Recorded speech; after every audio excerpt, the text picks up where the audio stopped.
You ready? I'm ready. I feel like he's about to break. It's about gonna to lose it. It's gonna be so bad. You're good, Caleb.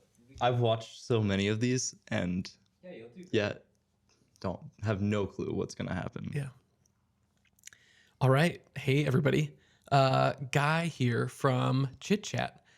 Thank you so much for continuing to listen. This is episode 52. I am joined today by my friend and colleague, Caleb Schneider. Caleb is on the podcast today for a couple of reasons. One, Caleb is a wonderful, remarkable young man. And also, if you have listened to the podcast or watched the podcast with these cameras that are here for any amount of time, you've actually kind of experienced Caleb's handiwork. Caleb is usually the one who sits behind the camera and kind of runs the podcast. So I'm super, super excited to have Caleb on today, just to have him here with me. This is going to be kind of a unique episode where I'm going to tell you a little bit more about the podcast, why we started it, a little bit of just kind of like the behind closed doors things of kind of what we were thinking about in starting it. And then a bunch of you sent in questions, and Caleb's going to ask the questions, and he and I are just going to chat a little bit about about running the podcast together. So, and really it's often Caleb and I, I'm here on this side of the camera, but I couldn't do it without Caleb on the other side of the camera. And then the third person that joins us is always our really fun guests. So maybe before we get going, Caleb, would you just who are you and what do you do? Tell us a little bit about myself. Hi. Pause. Caleb's so nervous. He's in his own words, he's a behind the camera guy. I'm a behind the camera guy. All right. So tell us who you are, Caleb. Who I am?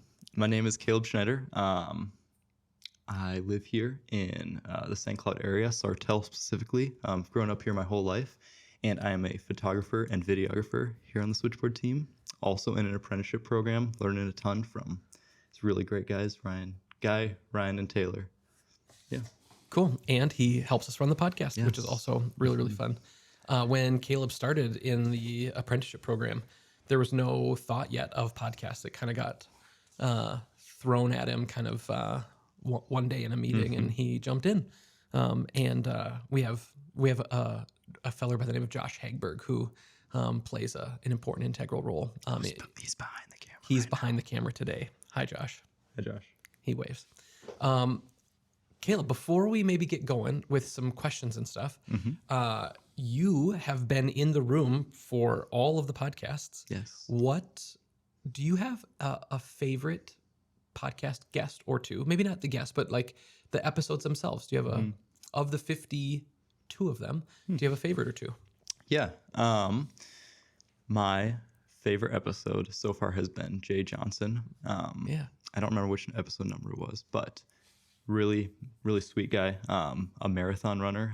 He conquered his addiction of alcoholism and just replaced it with a new addiction of distance running, and has ran a marathon in so many different countries. I think he had said like 50 or 60 countries or something crazy. And all 50 states of the world, like over 200 marathons.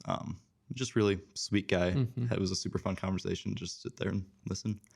I keep looking at the camera. I'm not supposed to do that. It's okay. I think I really liked Taylor's episode. Also one of my bosses and just really sweet friend, and love his story every time of how he just works hard. He's such a hard worker. Someone I look up to every day. So just getting to hear it again on the podcast was really sweet. I look up to Taylor too. Yeah, he's a good dude. Yeah. And then I think my number 3 is Ron Paulson. Yeah. Ron is just a really sweet friend of mine. Really enjoyed just. Yeah, it was a good time. Cool. What was yours? My 3? Yeah. It's an interesting, I realize I asked you as well. Right. But legitimately, I enjoyed every single one of them so much. I think one of the fun things is that a whole bunch of the podcast guests, especially as it went on, I didn't know them at all. And I met them as they sat down, which for an extrovert, like having an opportunity to meet new people and have fun, deep conversations about who knows what, that's a blast for me. Yeah. But so I really, truly enjoyed all of them. but I think there were a few that maybe stood out more, and maybe in no particular order, but the podcast with Miss Kelly, where we talked about dyslexia, and maybe even part of what I'm kind of ranking these on is it's a little anecdotal, but just like people in the community telling me about the podcast that they like. And that one with Miss Kelly was really, really, really, really fun. And I mean, for 45 minutes or however long it was, I got to talk about Lucy and, just her navigating of dyslexia and how that, overlaps with me finding out that I have dyslexia. It was a really, really fun one. And Miss Kelly is so sweet and so great. So that was really, really fun. Brendan Duffy. Yeah. I didn't know Brendan at all. And he and we're now friends. Yeah. We're like, I think we're actually friends. We hang out and an archivist. I never talked to an archivist before, but he's the archivist of Centricare. That was super, super, super fun. And then I think maybe, Brian Woolmans has to be in there. Just one of my very best buddies in the whole world. And, I think if you listen to that one, the first podcast, you would think, oh, this is going to be some sort of like really silly podcast. And then there was nothing, no episode was like it. But singing together and just like laughing and goofing around, because that's what's fun to do with buddies sometimes. So those three maybe kind of stand out. When Brian comes back on, can there be more singing? I mean, I don't know what Brian will for sure come back on. Right. And I have no idea what will happen. Okay.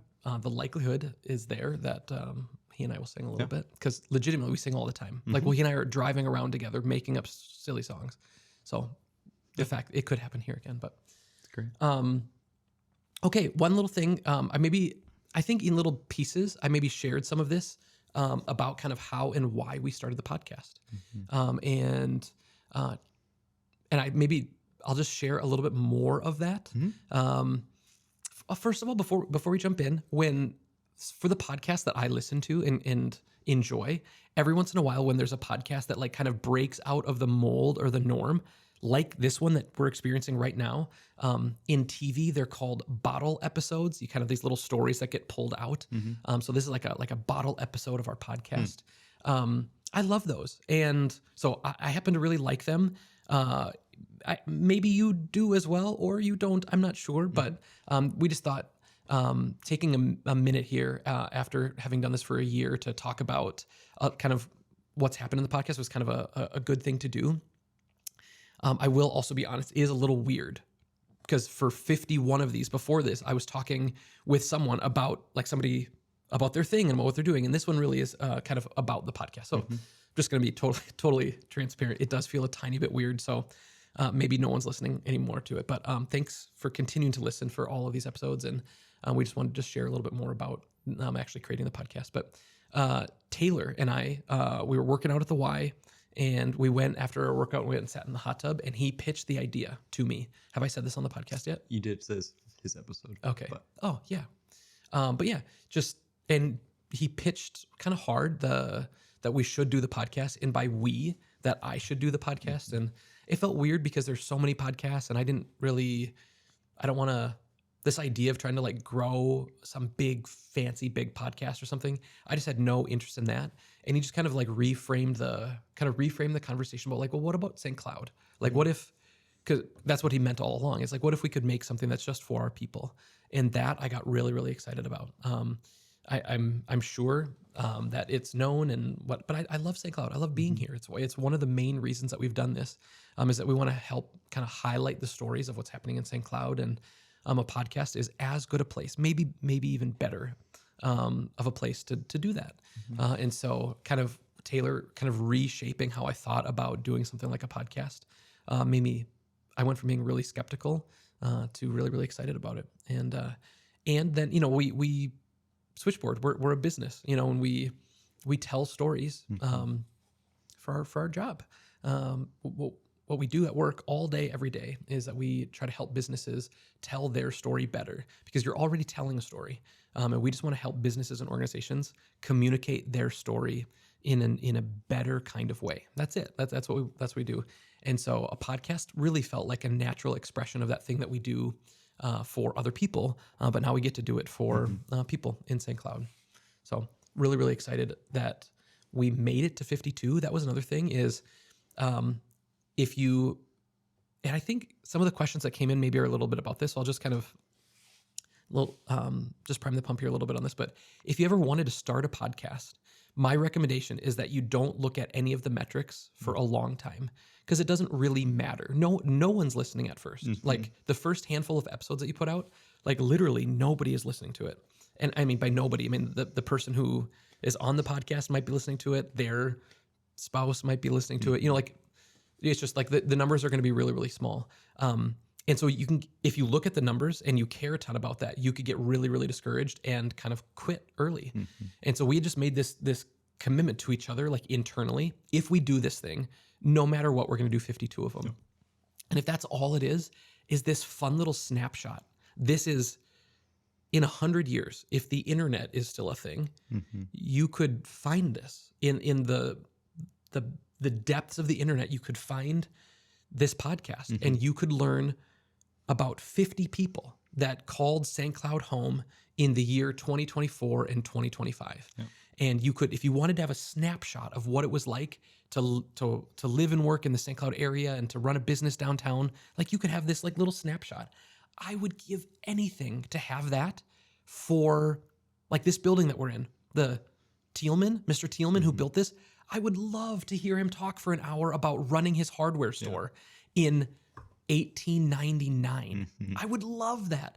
And so just this idea of like, could we create this little, almost like time capsule of 50 plus of these little, these little windows into what it was like to be a business owner and a creative and a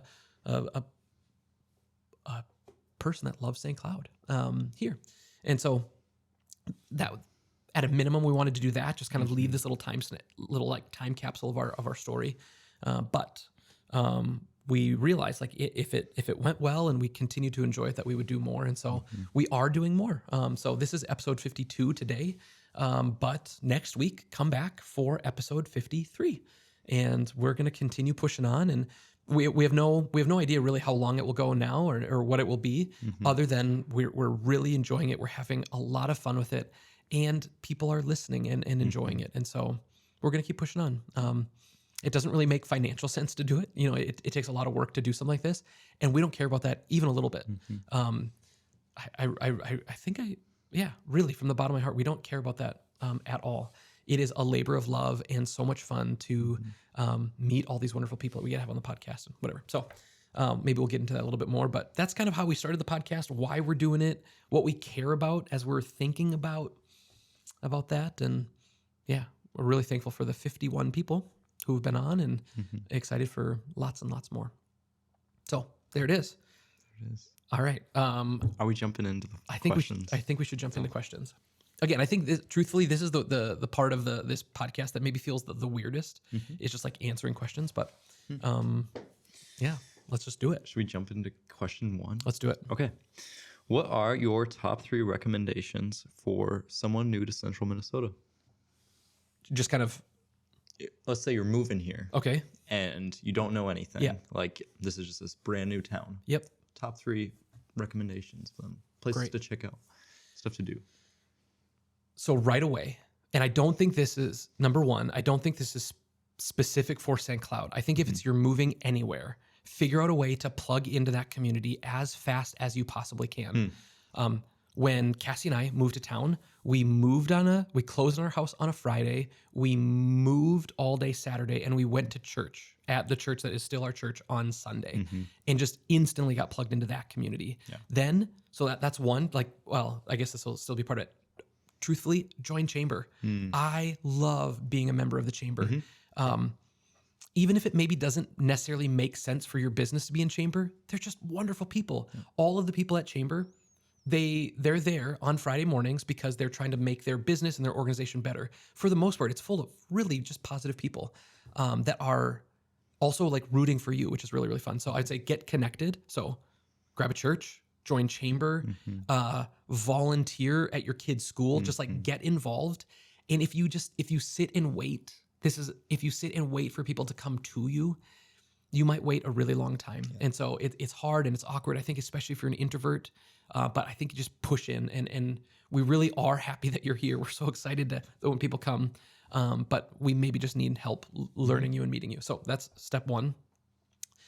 Step two would be, I would say, enjoy, like even in the winter, enjoy all of the incredible natural beauty that we have in central Minnesota. The lakes and the parks and the gardens. I mean, there's just so much to participate in. Even like if you head like, up 94 and head to St. Joe and to St. John's, there's just so much to explore and look at. And yeah, so step one, I would say get plugged in. Step two, get to know the geography, like know our lakes and know our parks and know our people, know our places. And because I'm a foodie kind of guy, this isn't a P though, this is a P. Go eat at local restaurants. And again, you'll meet people there. This is an opportunity to meet people. You also get to support this local economy that's here, kind of invest and plug in that kind of way. But there's so many really great restaurants in town and people that are just doing fun stuff. So that's what I would say. If you're moving to St. Cloud, that's how you should get plugged in. And call me. I'd love to meet you. Drink a cup of coffee with you. Awesome. Okay. That's great. Now, what are 3 recommendations for someone who's been here for a while? And maybe feeling like disconnected? I think I wouldn't change my answers at all. I would want to know if you tell me, Guy, I've been here in St. Cloud for years and I don't feel connected. I'd feel sorry and I'd feel sad. I don't like when anybody doesn't feel connected. And then I would maybe ask you, I'd want to ask you some questions about like how you have tried to reach out yourself in the community. Have you plugged into some of those things? Have you jumped into a church or volunteered at your kid's school or chamber? Have you pursued some of those relationships? Have you gone and enjoyed all of the things that we have to offer in our kind of beautiful environment? Yeah, I'd maybe ask some of those things. Yeah. And if you have done all of that, I don't exactly know what I'd say other than I'm sorry. And yeah, but it would make me sad if that was true. Yeah. That's good. What was your biggest risk that you took when you started your business?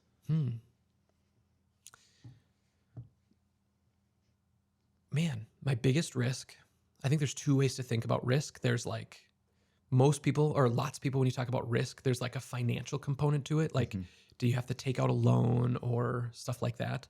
But then there's also kind of just like lifestyle risk. So like when I started my first business, which was a wedding photography business, I had to quit a full-time day job. Cassie was pregnant. James was going to be born in a few months, a handful of months. And so quitting a full-time day job, is scary, but it was the kind of thing that I needed to do if I was going to make enough money for Cassie to actually be a stay-at-home mom. Right. I kind of had to bet on myself, that I had an opportunity, if I worked for myself, to make enough for Cassie to be able to stay home. And clients come in. And so there was kind of this like lifestyle risk. There was security in a full-time job and a paycheck. But I wasn't going to be able to, Cassie wasn't going to be able to stay home, which was her dream job. And I wanted that for her too. And so that lifestyle risk was huge. And I think truthfully, the fact that we've started a few businesses and stuff like that, I think people think of our life as kind of risky. It hasn't felt risky. Every time you do something, we're taking risks, and it's my job to figure out how to mitigate those risks as much as you can. So before you spend a lot of money doing something, how much research can you do, and what kind of thing can you build on the front end to make that expenditure of money not actually risky, right? Like if I told you, if I could actually tell you there's a 100% chance, right? Like I'm from the future or something, that if you invest money in this thing, it will work, right? If you could, then you wouldn't even risk. You would spend all of the money investing in that thing because it's not actually risky. So it's not about the expenditure of money. It's about how sure you are and what you've done to make yourself sure that financial investment will actually work. And then if it doesn't work, can you gain something else out of that thing so that you're kind of hedging your bet against that financial risk? That was a little roundabout, but So there were financial things that we, financial risks, loans that we took out, and stuff like that to kind of like make the dream happen. When you when you buy buildings or get spaces and do construction projects, all of that takes capital. So there's some of that attached to it. But really, the biggest risk was quitting a full-time day job so that Cassie could stay home. And there were so many people in my life that were so gracious. They gave me time and they gave me energy. I wanted to seek wisdom from people that I loved and trust. Like, is this something that I should do? It's easy to look back now after like having figured it out on how to make a living with a camera in your hand. Like, oh yeah, just do that thing. But when you haven't done it before, it's really, really scary. And so I kind of felt a little naive in some regard. And so I just relied on a lot of people in my life to help me kind of make some of that decision. And then I just worked really hard. Yep. Just work harder than the person next to you. It's the one thing you can control. There's a lot that you can't control. I mean, you can't control anything about your competitor, with the exception of don't get outworked. That's fully in your control. Volunteer for stuff. Like when you're starting out in business, a lot of people ask you for free things. That isn't. I'm not saying that you should do that. I'm saying you should pick and you should elect on your own accord to do things for free. So you're in control of that. Like, I know that if I do this thing, I'm either going to maybe meet the right person, or that work, that project is going to look really good in my portfolio. But you're still in control of that. And it's not just like carte blanche. Hey, I'm new at this. Everybody asked me for a deal, or everybody asked me to do it for free. But you should be, if you don't have a portfolio, you should be figuring out ways to beg, borrow, and steal a portfolio. Don't steal a portfolio. You know what I mean? So there's some of that kind of like lifestyle-y risk stuff. Yep. But I would do it again 100 times over. Yeah. That's awesome. Tips for owning a business with other people. Thoughts on partnership / solopreneur. Yeah. I love Dave Ramsey. I really love Dave Ramsey. Cassie and I, we had quite a bit of debt when we got married because we both went to private school, and we were sitting on debt. And because of Dave Ramsey, we worked really hard. We each got extra jobs. We ate rice and beans. Like we did that whole deal so that we could pay off all of our debt, which is the thing that actually allowed us to jump off into starting a business sooner because we didn't have these monthly obligations attached to us. So I'm a big fan of so much of Dave Ramsey. But one of the things that Dave says is the only ship that doesn't sail is a partnership. And that's because on his radio show, people call in and they cry all the time because they're in these really bad partnerships. And it's true. It's true. There are really hard partnerships out there. And I happen to be in a partnership that's really, really special. And it doesn't mean we don't have hard days. It doesn't mean there aren't things that we have to like work through. But Taylor and Ryan are two of my very best friends. Again, this is descriptive, not prescriptive. Like, I'm going to describe my situation. I'm not going to, I don't know if I would tell you your situation could or should be the same. But these are two of my best friends who I trust implicitly. Explicitly. I forget which one it is, but I trust these two guys so deeply. I know that they trust me and I trust them. We give each other this kind of trust. Which is so important when you're making decisions in a business. There are times when you just have to like move and make big decisions. And then if you're in a partnership, you just have to know, like, if this thing doesn't work out and I'm the one that kind of pushed for it, are my business partners going to beat me up for it? And the answer in my particular situation is no. I know that they trust me and that not everything works. Also, the unique thing is we each have a really specific skill set. Like, the things that we are each good at, there's almost no overlap, which feels like such a God thing for me, that these two incredible men in my life that just kind of like got dropped in my life in these unique kinds of ways, that their skill sets don't overlap with my skill set hardly at all, which means that if we can figure out how to work together, that we can be way stronger than the three individuals could. But because we each have these skill sets, that we understand and know the things that bring value to our business. Ryan, we'll use Ryan for example. Ryan, every major design decision, it's not that Ryan always makes all of them. Lots of people make design decisions, but Ryan's opinion is ultimate. It doesn't mean that I don't like challenge him or say like, hey, I don't know about that.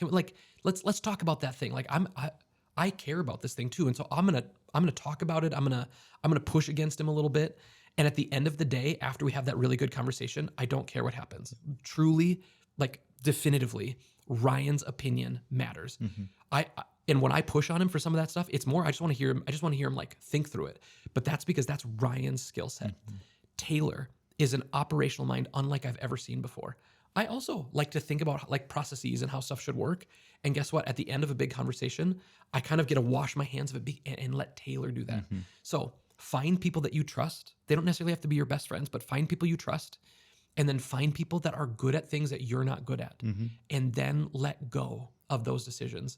And inevitably, when some decision that you maybe weren't quite so sure about, but your business partner makes it and it doesn't work, how you respond to them in that moment will determine forever how your partnership works. If you say, no big deal, we'll get them next time, they will do that same thing for you. And that kind of like trust and reciprocal rep. You got it. I can do it. You can do it. Nope. No. Yeah. The reciprocal nature of that thing, reciprocity is the word I was looking for.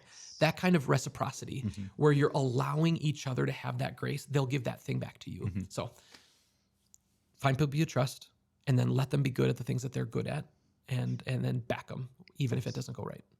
That's good. Yeah. What is something you consider a lost art? Anything with a pen. Anything with a pen. Switchboard, we live in a digital world, right? Like we help people make digital tools all the time. And I love that. I love thinking about websites. I love thinking about video and photos, which, you know, are often just such a digital rather than analog product. But I would say anything with a pen in your hand. I love writing notes. I love writing postcards and sending them in the mail. We have these books at Switchboard and I write notes in them and send them to people. If I had a great meeting with someone, it's just kind of a book about Switchboard. But I love writing notes in those books. Have you ever gotten something in the mail that was handwritten? Yeah. How do you feel about that? Great. Okay, let's say the thing that you got in the mail, little postcard in the mail. Let's say that person sent that thing to you in an email. Also, it's cool, right? Oh man, thanks for that. Which one of those things feels better? The handwritten one. It's got a 50-cent stamp on it. I don't even know what a forever stamp costs anymore. But you know, there's a stamp attached to it, and it took time in a different kind of way, and you have to go to a post office or get out to your mailbox. There is like a kind of effort that goes into that, and yeah, I think we need to do more of that thing. I heard someone talk the other day about cursive, and that because we stopped teaching cursive in school, there's an entire catalog of American, not just American, but of literature and things that will be unreadable by these next generations because they won't be able to read cursive. And that's like a sad thing to me. And again, I'm pro email, I'm pro technology, but there is something about like learning to have a pen in your hand and kind of discipline yourself in that way that I think is really, really good. Yeah. So that's awesome. What is one of your goals that seems unattainable at this exact moment? That's a good question. Whoever asked that one, that's a good one. I'm just going to take a little risk. I think what I would say is Switchboard is at its very best when I'm not behind a camera, which is weird to say because this started with me having a camera in my hand. Ryan sitting at a computer, guy with a camera in his hand. This was the play. This is how it all started. But as Switchboard has grown and my role as the creative director and, you know, meeting new people and selling and just all of that stuff, which I love, that's when Switchboard really is at its best.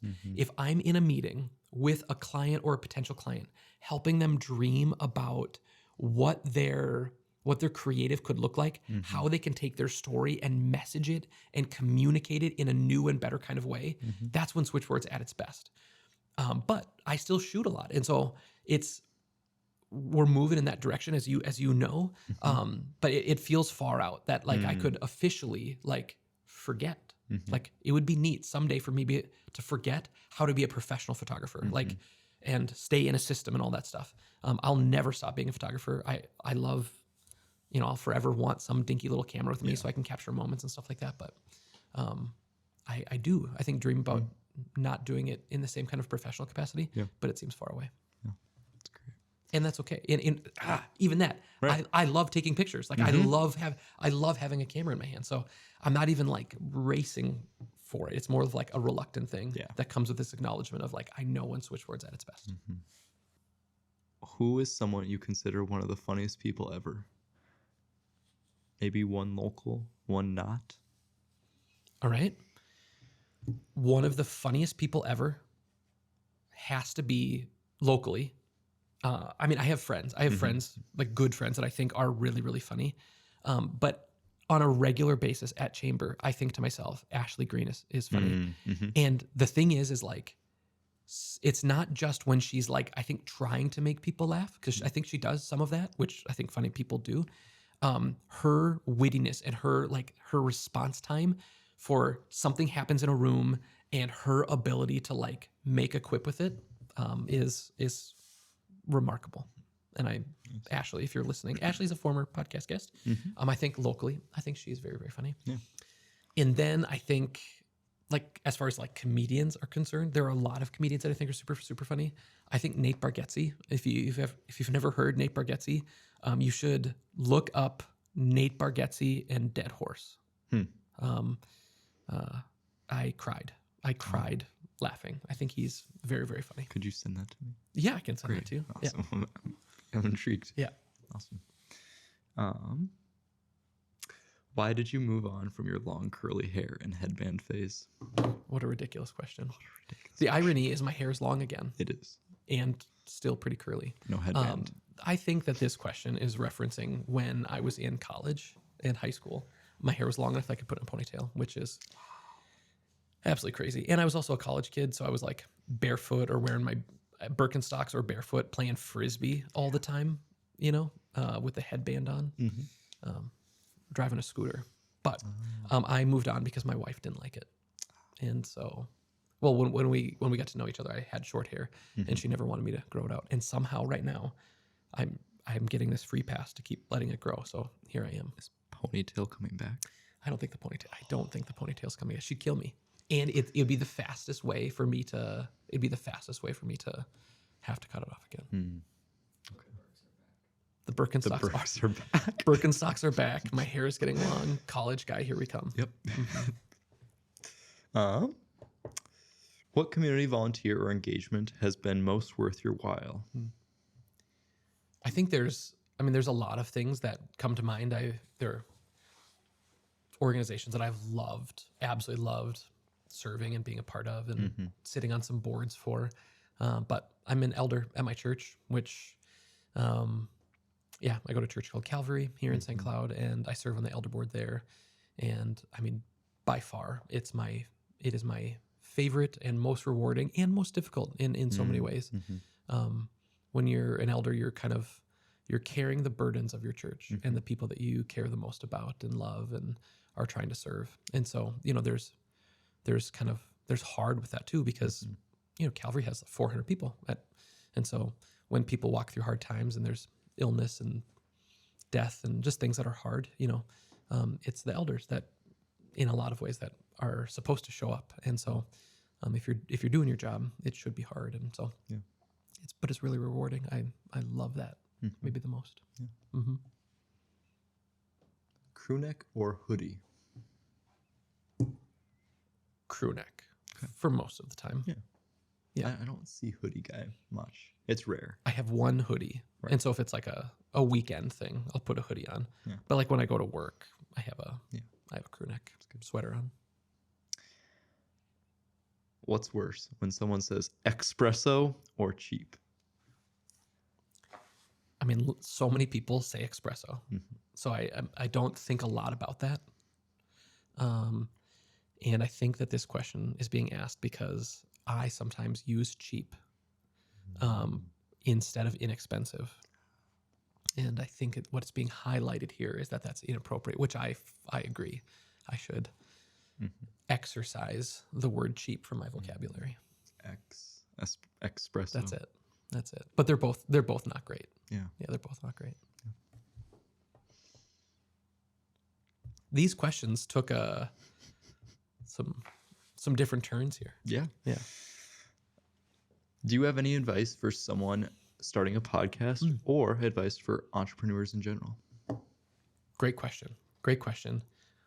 First, for the podcast, because of now having this podcast, I've been asked a lot because I think there are a lot of us that are consuming this medium and enjoying it. And so I think if you have an idea about something or you're passionate about something, I think for a lot of people, they've had this thought of like, oh, maybe that could be a podcast. And so I found myself as being one of the first phone calls that people make. Hey, I'm thinking about a podcast. Could we chat about it?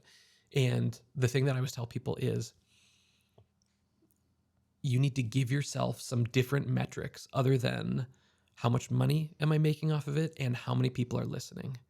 And if you can give yourself some other metrics to drive value, then you should do it. Yeah. And because if you want to make a bunch of money with it, fantastic. That's great. And I hope you can figure that out. But it's hard, especially because it's not inexpensive to create a podcast. And then the viewers, like figuring how to get thousands and thousands of people to listen to you talk about a thing. It just takes a lot of time to do that. And so if you can build some other metrics at play, like things that you derive value from the podcast, then you should do it and you should push on. And then it won't matter if it doesn't make you a bunch of money or tons and tons of people are listening, and then it'll still have value. And then entrepreneurship. I love being a business owner. I absolutely love it. I'm really, really thankful every day that I get to do it. I'm thankful that I get to do it with my best buddies. And if anybody hints to me that they are thinking about starting a business, every single time I try to push them into it. And if you don't tell me that you want to start a business, I don't encourage anybody to do it because you really have to want that thing. But then if you want it even at all, I'm going to try to help push you and show you that it's not nearly as hard as maybe it feels like it until you've done it. But you need to have a really good idea. That's the start. You have to have a really, really good idea. And then you have to figure out how to execute it in a kind of way that is repeatable and doable over and over and over again. I guess that's repeatable. And that's, you got to meet somebody's need. That idea has to solve somebody's problem and meet a need. And then if you've done that and you feel like you're kind of good to go, the thing I always tell people is spend some money. Don't take out a big loan right away, but spend enough money that like it hurts a little bit. And again, depending on what industry you're trying to jump into, maybe I'd encourage you on what to spend that money on, but spend some money so that you have this kind of like onus, like I need to do this. I've invested $1,000 or $500 or $5,000 or $10,000, whatever that number is, an amount that like will hurt if you lose it, but it won't ruin you forever. Yep. And then once you've spent that money, how did that feel? Like, did it help you? Did it help you with your idea? Did it help you with this new business? And did it actually feel good spending that because you knew it was driving you to where you wanted to go? And if it doesn't feel good and you hated that you spent that $5,000 or whatever that amount is, and then you can back out of it and you've only spent $5,000 and you haven't put your house up for collateral on something really big and giant that doesn't work after 6 months. And then you're kind of in trouble for a long time. So find something you're really passionate about that solves and meets a problem. Figure out how to do it over and over and over again, and then spend a little bit of money so that it actually hurts a little bit. Nice. Where did the name Switchboard come from? I was having lunch with my cousin Ian, who was on the podcast, and I love Ian a lot. And he and I, for years and years and years, have been dreaming about business and talking about business. And we were talking about names for what became Switchboard. And we had this conversation about a switchboard. If you don't know what a switchboard is or was, when you would call, before people had phone numbers and you could just call them directly, you called into an operator that sat at a switchboard. So this device was called a switchboard, and you would call in and say like, hey, so-and-so, I'd like to talk with my friend Caleb. And then there was this like actual physical thing where a plug would get pulled out of one slot and then put into like the little receptacle that was Caleb's house. And then it would call you there. And so you kind of had to call into this middle thing. And what a switchboard operator did is a switchboard operator connected and outgoing voice to to a listener. And that's what we want to do. Even though it's digital, we want to do that same thing. We want to be switchboard operators. And if that switchboard operator, when a call came in, if they just plugged into some random receptacle, that wouldn't work. And we at switchboard, we want to do the same thing. We want to have a kind of specificity. We want to take someone who's trying to communicate a really specific message to a specific audience, and we want to try to connect the communicator and the listener. So that's why I call it switchboard. What are the top 3 countries that you want to go back to? That's good. Number one, I think it is actually number one, would be Japan. I've been to Japan a couple of times, but I love it so much. I love Japanese food. I loved everything about both of my trips to Japan. So I think that is high on the list.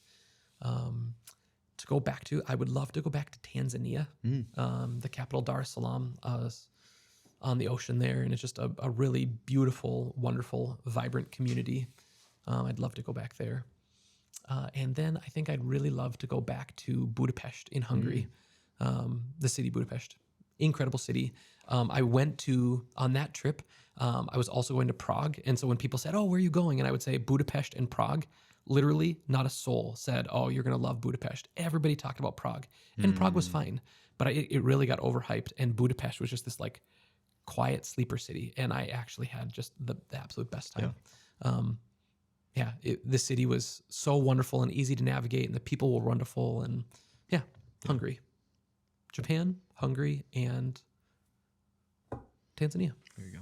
Yeah. Would you ever go on an origin trip to Tanzania? I would love to go on an origin trip. Or an origin trip is about coffee, where you're going to farms and you're meeting growers and producers and tasting lots of things to make decisions about what coffee you'd bring home with you. But yeah, I would love that. Yeah, I really love that. Where does your drive and inspiration come from on a daily basis? Well, I just spoke to a group of like young leaders. Man, that's a little while ago, but to that group, I got asked a similar question there. These are young, maybe they're in their kind of like 20s, professionals in St. Cloud that are, the future of our business community, our nonprofit community. And my answer then, and I think it's still the same, is you need to find an external pressure and an internal pressure. So an internal pressure is you have to have some sort of drive. Like I need to do this thing. What your business, your nonprofit, whatever your organization is, that there is this desire of like, I have to do this thing. Yep. Everything in me is like yearning to do that thing better. And so that will make you, in part, that will help make you successful because you're passionate about it and you're hungry to do better. And so you want to keep learning about it and you want to meet people that do it better than you. And so that's that kind of internal pressure. And then I think one of the things that goes missed all the time is external pressure. I got married and I had a kid, and having extra mouths that you need to feed, to feed, that goes a long way, because when your internal pressure kind of wanes, like, I don't know if I actually need to do that, and this is kind of hard, and maybe it would just be easier to go back to being to go back to being employed somewhere, something like that. Having these external pressures of like, no, for my wife, for my kids, now for our team, truthfully, we've got this wonderful team of people. I feel a pressure that like they've trusted us with their, coming and being team members here at Switchboard and Kinder. I need to do good for them. Yeah. And I need to keep being my best. I need to keep getting better and sharper and smarter and more insightful and more wise, because they're counting on me. And so find some good internal pressure, and then utilize some good external pressure for when that internal pressure goes away a little bit. Yeah, that's good. From your perspective as a photographer, what is one of the most powerful images that you've captured, and what makes it stand out? I have it hanging upstairs right above us right now. It's a photo of Jerome Tupa, maybe 2 years ago, 18 months ago, something like that. We got to go with him to Thailand. and we were on a boat in a harbor, and he was sketching and drawing he's kind of on a pilgrimage, art exploration kind of trip. And Josh and I got to go, and I had asked him like, hey, do you think that we could one evening, I was like, could we go rent one of those boats so that we could head out into the harbor? And I think it would just be really, really pretty. And the photo is so striking. And I think the reason that I love it so much is undeniably it's a good photo, which that's nice. But I also kind of got lucky, right? Like the light happened to be right that night. Right. I happened to be in Thailand with someone that was willing to get in a boat, and the sun was setting in the right spot, and the boat was turned at the right way. And there was enough movement, like with the wind and stuff, that like he looked, like kind of windswept. The water looked cool. The water looked cool, but it wasn't wild, like, and so I think to be a good photographer, there's this element of like, you just need reps. You just need to stay behind the camera, and eventually you'll get lucky, right? Which isn't, I think that's the thing, is like, it's not really lucky. If you stay behind the camera and you keep kind of tweaking and massaging the opportunities that you have to push them towards the right kind of light and the right kinds of situations, you'll find yourself in these positions where you get to take some really, really cool photos. And so that photo, A, it's a pretty photo. B, it reminds me of a fun trip that I got to go on for work. But really, it reminds me of maybe how to approach photography and how to think about it. Yeah. That's it. That's got to be it. There's one more. There's one more. There's one more. What do you wish you were asked about? Nothing. Really? Yeah, no, I don't. That's an interesting question. I don't know. Yeah. What do I wish that I was asked about? I mean, I wish I had time. I wish I had time to, like, just talk for a long time about each of the people on our team. You know, actually, Taylor and I did that on our episode. There was a piece of that, but I'm thankful every single day that I get to show up to work and we get to do really fun projects, creative projects, storytelling projects for people that are trying to make something special for their community and for their clients. That's a blast. And so maybe I wish I got asked about that, but I already talked about it. So yeah. Can I ask a question? Sure. Dream podcast guest. Dream podcast guest. My friend Todd Magnuson. I asked him and he said no. He doesn't like public spotlight and stuff like that, but he's one of my very favorite people in the whole world. So Todd is high on my list for people I'd like to talk to. Todd is a surgeon. He's nearing, he's in his mid 60s, and so I think he's looking at being done here at some point. But Todd has just done so many really remarkable things with his life, and he's kind of who I want to be when I grow up in so many ways. He's generous and kind and wise, and I love him a lot. And he married way up. His wife Sarah is incredible. But yeah, I think the world of Todd. Yeah, that's cool. Well, sweet. That's all our questions. That's all the questions. Okay, everybody, thanks again for continuing to listen to the podcast. This little 50-second episode is a fun little break from what we have been doing. We're going to be doing a whole lot more of the podcasts in the way that we have, where we're interviewing people, and we are also, we've already kind of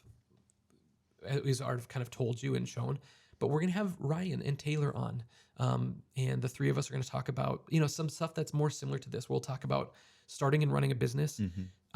Like I just said a little earlier, like each of their perspective is so different and so unique from my perspective. Ryan has been here for 10 years running Switchboard with me, and Taylor too. And my perspective is just, it's singularly focused. I just have my perspective. Their perspectives are so drastically different, and it really took all three of us to kind of get where we are. And so I'm excited for those. I don't exactly know how often we'll do them, maybe once a month, something like that, once every couple of weeks. I don't know. But we're really, really excited for that. So keep listening. We're going to do our normal podcasts, but we're going to do some other fun little things too. And more than anything, we're just thankful that you're continuing to listen and support us by listening. Keep sending people that you think that we should have on the podcast. Some of the best podcasts that we've had are people that I didn't know until they sat down right across from me.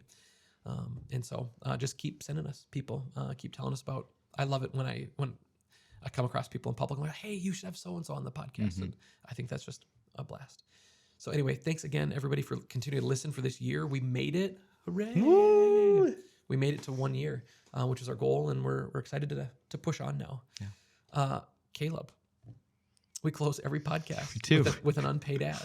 Do you have someone, something, or some idea that you think deserves a little shout out to? Boy, do I.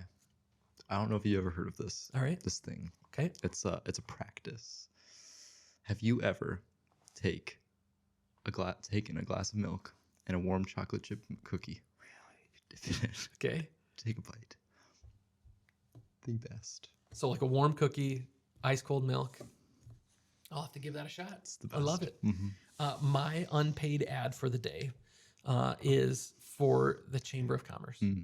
I just I've loved getting to know people at Chamber. I love going on Friday mornings, and I get to see my friends, and I get to kind of grow my business there, and it's really, really fun. So if you are new to the St. Cloud community, go and get plugged in there. It's really a treat, and we'd love to see you there. We'd love to clap for you on your first day.